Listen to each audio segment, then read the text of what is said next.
This right here is a time-lapse of some of the things that I've been working on lately. This right here is a little world that I'm creating. Starting off, we have some of the concept designs that I've been working on.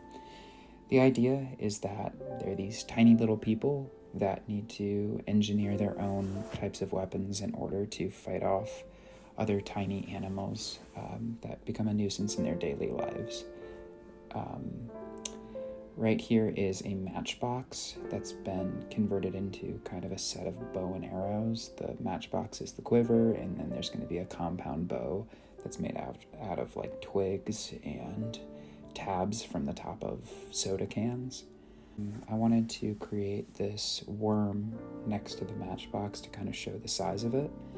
And I'm really working right now to try to figure out how to make things as concise and easy to read as possible. Looking at soda tabs is something that's pretty universal.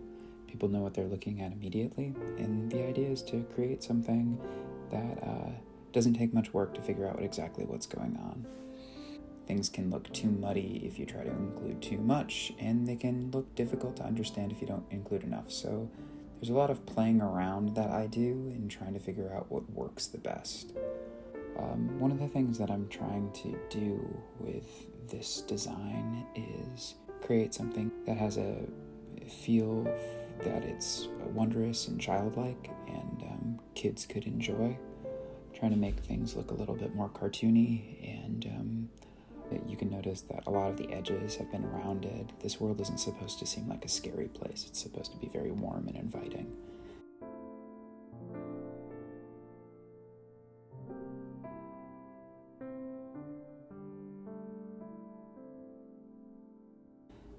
This 99-cent sticker that I put on this matchbox, I thought might be a good way to be able to show that this is coming from what's been thrown away by humans as opposed to created by them. Being able to have these obvious indicators of both size and world are really important. When you're creating design for animation, this would be a prop sheet that could be a part of a interview for an animation job. And it's important to be able to show that you can draw things from different angles, both because it's important to be able to do that as a designer, but also it's important to know the subject that you're creating very well. That's why it's important to work with simple shapes.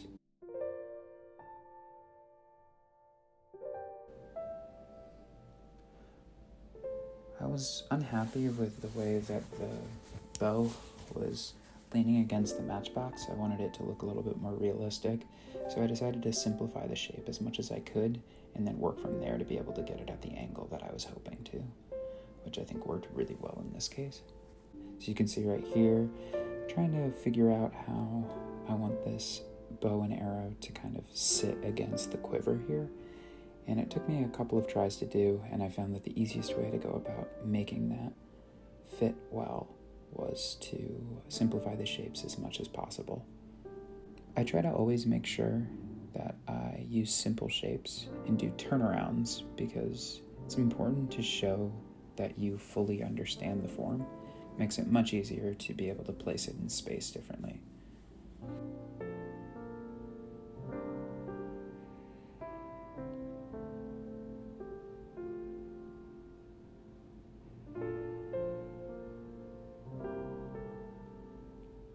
When it comes to color, I wasn't sure exactly what I wanted to do with this at first, so I started off just seeing what it would look like if I incorporated some colors from another animated show, but I quickly decided that that's not what I was interested in doing. Instead, I wanted it to have more of an earth tone, simple colors to it, and I decided to go with green and reds just because those exist a lot in nature and they contrast each other really nicely because they're opposite colors. So I went with a reddish color for the straps, the bow, and the worm, and then I did more of a green palette for the matchbox itself. Now, if I wanted to, I could have gone and colored each and every one of these things to match what colors they would be in this final bit that I have on the side here. But I decided that I wanted to leave those white and color everything else, just because I wanted to make sure that I was leading the viewer to see what I wanted them to. What I wanted them to do is look at this big part of it with the worm on the side first, and then eventually start looking at some of the other things that I've created here. The last thing to do is add a little title, and this is the finished product.